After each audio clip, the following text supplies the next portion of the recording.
di mana Al-Quranul Karim merangkum seluruh kitab-kitab, merangkum seluruh kitab yang Allah turunkan. Ada berapa kitab Allah turunkan? 4, apa aja?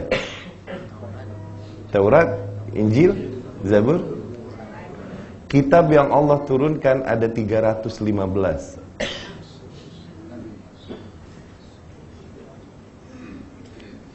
Pernah kita jelaskan dulu bedanya antara Rasul dan Nabi?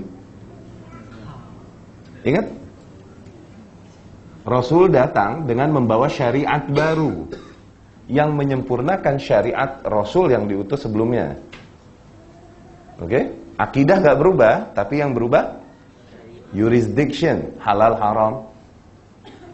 Oke? Fikih. Tapi akidah dari dulu begitu, gak berubah. Nah, nabi-nabi ada di antara para rasul tersebut. Ya? Rasul datang dengan sebuah syariat. Nah, kemudian rasul disusul oleh para nabi-nabi ini yang menyerukan kepada ajaran yang murni, yang pure, sebagaimana yang dibawakan oleh rasul yang datang sebelumnya. Dikarenakan manusia menyimpangkannya, menambahkannya dengan hal-hal baru yang tidak diajarkan rasul itu. So they need, mereka membutuhkan seseorang yang menyeru kepada kemurnian kitab, kemurnian ajaran Rasul. Nah, itulah fungsi Nabi. Setelah jadi Rasul, Nabi, banyak Rasul lagi beberapa abad setelahnya. Datang syariat baru. Nah, syariat baru ini, kitab baru, menyempurnakan yang sebelumnya. Rasul, Nabi, Rasul, Nabi, gitu. Maka dari situ Rasulullah SAW bersabda, al-ulama warathatul anbiya. Para ulama adalah pewaris Nabi. Kenapa? Karena Rasul SAW membawa kitab. Dan kemudian terjadi sebagaimana sunnatullah pada kaum-kaum sebelumnya. Orang-orang yang mengaku mengikuti Rasul menambahkan hal-hal baru yang tidak diajarkan oleh Rasul yang ada pada mereka. Iya gak? Mereka membutuhkan seseorang untuk menyeru kepada kemurnian ajaran Rasulullah SAW. Ayo, Nabi udah nggak ada, Rasulullah Nabi terakhir. Siapa jadi? Nah, di situ fungsi para ulama. Maka dari situ ulama pewaris para Nabi. Kenapa Rasul nggak bilang pewaris para Rasul? Ulama nggak datang dengan syariat baru. Dapat? Tapi ulama mewarisi tugas, job description para nabi terdahulu untuk menjelaskan tentang agama yang hak sebagaimana yang datang dibawakan oleh Rasul yang diutus sebelumnya. Itu beda Rasul dan ada yang bilang Rasul wajib menyampaikan, Nabi tidak wajib menyampaikan. Ini khata, salah. Semua wajib. Kita aja umat dibilang balighu anni walau, sampaikan dariku kalaupun cuma satu. Mungkin gak salah seorang Allah pilih jadi nabi, kemudian Allah bilang kalau mau sampaikan, sampaikan, kalau tidak takut. Mungkin gak? Jadi pembedaan tersebut khata, salah.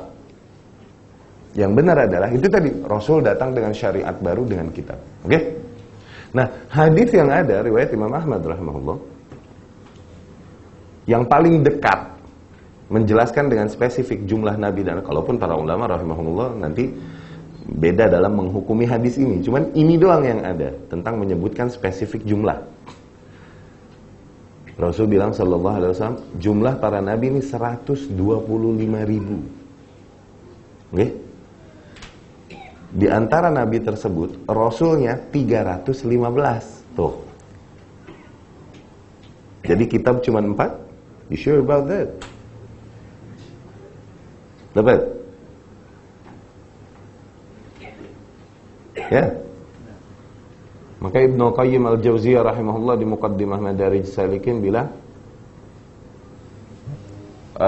Allah turunkan ratusan, hundreds kitab revealed upon the prophets, upon the messengers. Okay? Nah, kitab-kitab yang hundreds itu summarized, dirangkum di dalam 3 kitab besar, 3 syariat inti. Zabur, Taurat, Injil. Huh? It summarized all the book that revealed upon the messengers. Okay? These 3 books. These 3 books summarized in the last book. Syariah terakhir. Syariah yang completing. Okay? Al-Quranul Karim. Al-Quranul Karim summarized dalam 1 surah. Al-Fatihah. That's why they call it Ummul Quran. Have you heard about that? Ummul? What does it mean? The mother of Quran. And then, what does it mean? Apa maksudnya? Kenapa Al-Fatihah Ummul Quran? Maknanya, surat-surat lain, budak-budaknya dia. Dia kan maknya. Ya kan? Semua surat yang ada di dalam Al-Quran adalah penjelasan panjang lebar dari apa yang Allah globalkan di dalam Al-Fatihah. Ya salam. Al-Fatihah summarized in 1 verse, di 1 ayat. Iyyaka na'budu wa iyyaka nasta'in. Ajib kalamnya Ibnu Qayyim Al-Jauziyah rahimahullah. Ya.